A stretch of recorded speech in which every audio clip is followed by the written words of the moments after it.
Dear students, let us start the discussion on today's newspaper, that is 8th June 2017. The first article is related to Afghanistan, that is Retrieving Ground in Afghanistan by Rakesh Sood. So let us understand the social and political structure of Afghanistan. Now, there is a national unity government with president at the helm of affairs, that is Mr. Ashraf Ghani. And then CEO is Mr. Abdullah Abdullah. As per the original agreement, CEO is supposed to be renamed as Prime Minister, and the government plan was expected to be a federal form.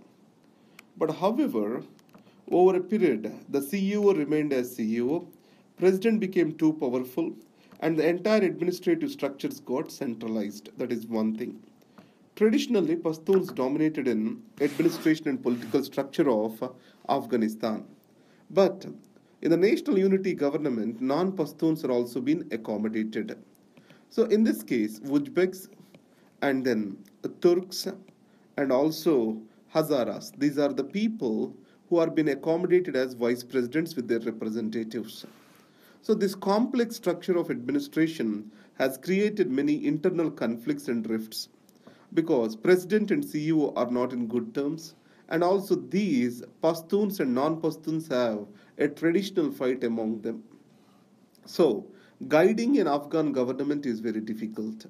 So above all this, you have the Taliban, and also IS is making an entry into Pakistan, Islamic State, in Afghanistan too. So Pakistan wants to have its sphere of influence in Afghanistan, and it considers it as a back ad. And the Durand Line is considered as a theater of terror by President Obama. So after Afghanistan war has ended, Obama has withdrew his forces and kept a minimal set of forces in Afghanistan. So these minimal set of forces are unable to maintain peace, and it has become quite expensive. So we can divide the argument here into maintenance of a state structure, and the second thing is providing for development of Afghanistan. To maintain the state structure, America or other allied forces, they are expected to train local troops because stationing of the troops in Afghanistan is very expensive.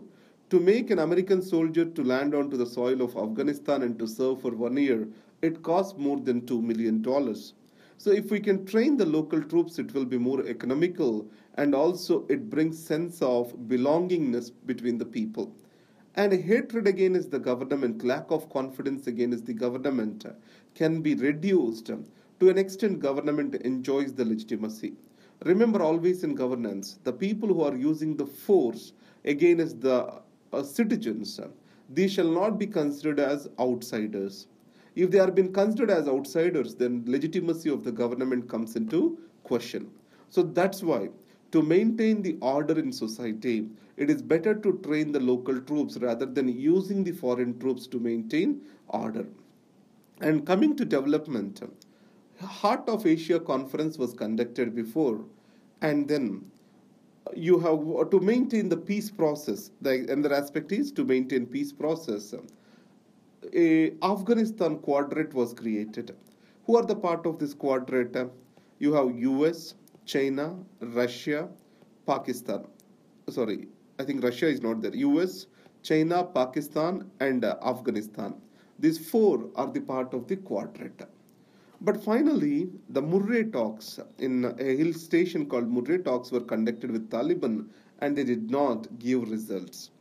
And they have ended abruptly.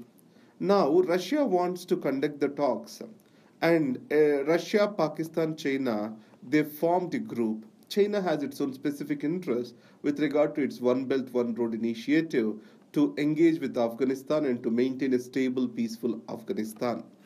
Now, Ashraf Ghani is talking about Kabul peace process, where the peace process has to be indigenous. That's what he is stating for.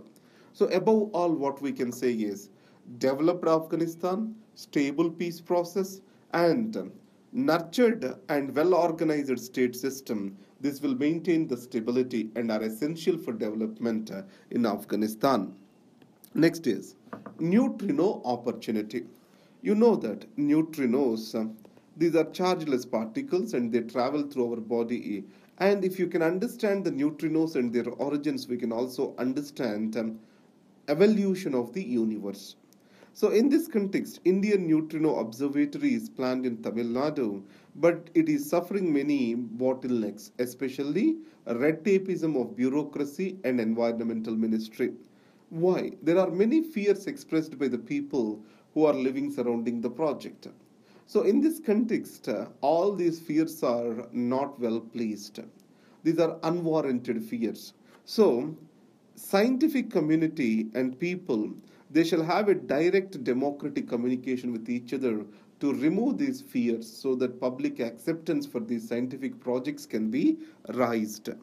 And coming to PM in waiting, so this is about the Ireland. So in Ireland, for the first time, Leo Varadkar, an Indian immigrant and also a gay, is the successor to become the prime minister.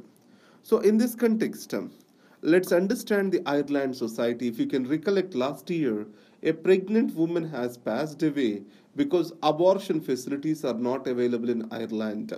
Because there is a state religion, these are Catholic Christians, and they don't allow for killing of a child. It means every child is considered as a gift of God, and they believe that humans have no right to abort the child given by the God. So, in this context, in such a religious conservative society, accepting a person who is a gay as a prime minister, it's very much, a progress. It's becoming more a liberal society. So let's understand few more points over here. What are the challenges before him?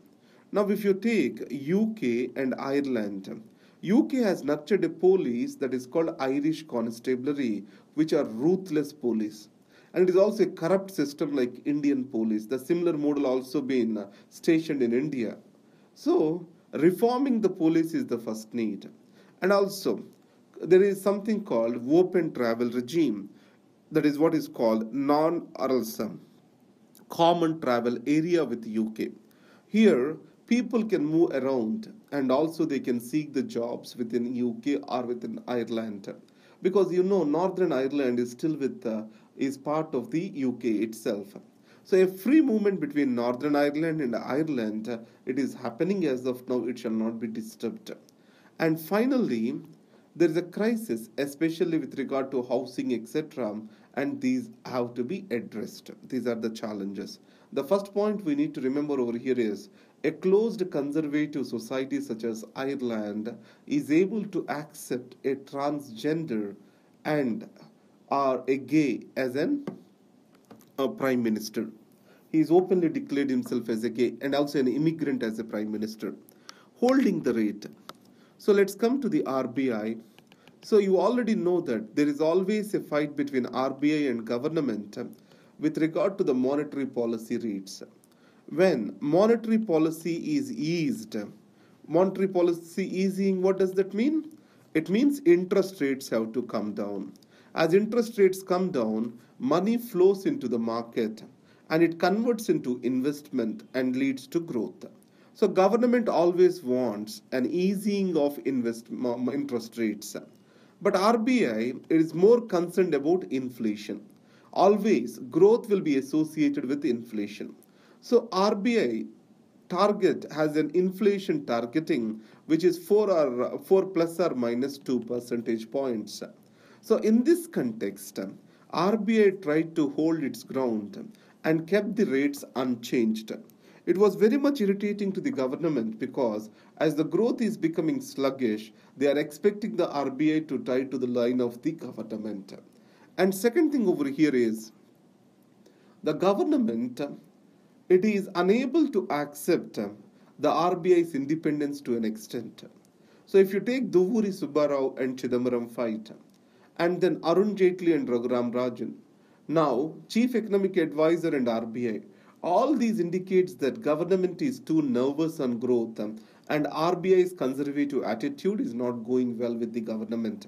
So RBI looks at the inflation and government says India has already overachieved on inflation so that RBI shall cooperate with the government to raise the growth now. That is what is the conflict. Why RBI is so conservative in spite of having inflation on consumer price index as low as possible, and inflation expectations are also low among the households. Still, why is it? That is indiscipline. So if you take about most of the state governments are going with loan waivers. It has happened in UP, Telangana, AP, Maharashtra is also promising the same. Madhya Pradesh expected to do the same. So that makes an irresponsible, or that makes the bankers to fear.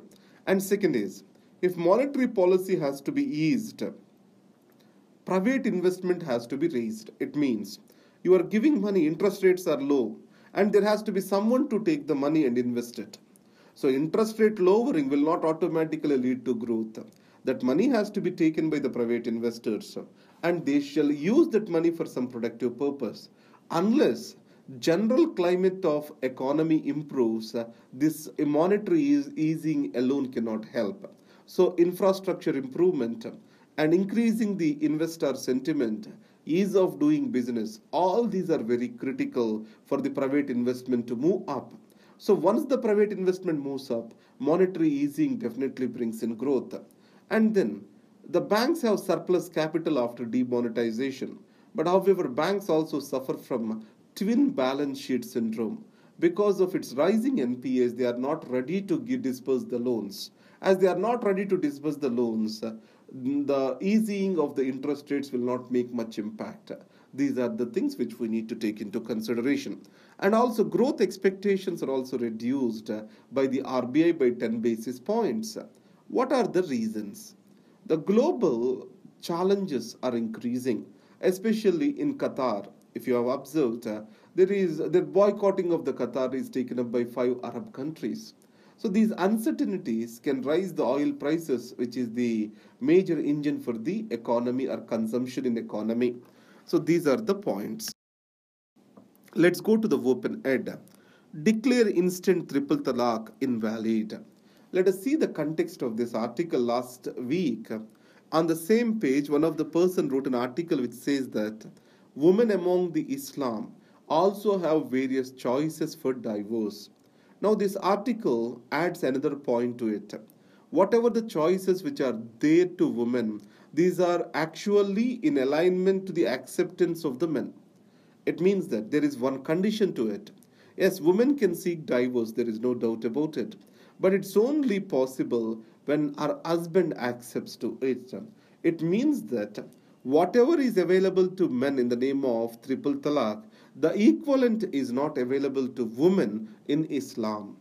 And the second thing is, All India Muslim Personal Law Board has stated that it will socially boycott, recommend for social boycott, and also increase prudency of this prenuptial or nikah nama which has been written. So preconditions with regard to triple talaq will be stated in this nikah nama. This is what are these are various choices proposed by them. So the author argues that Muslim Personal Law Board has to take a stand to declare instant triple talaq invalid. Then only it can get itself protected from government enacting a law declaring triple talaq as illegal. Now, terror and the Metropolitan Police.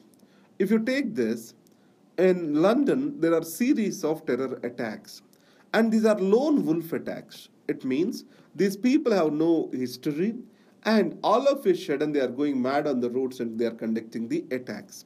And they are mostly radicalized individuals, and they are radicalized on social media through ISIS. So in this context, the challenge is how to screen these people. Here there are two things which have to be balanced. One is liberties and freedoms of the people for the police to intrude into their personal space, and also second is to fight terrorism.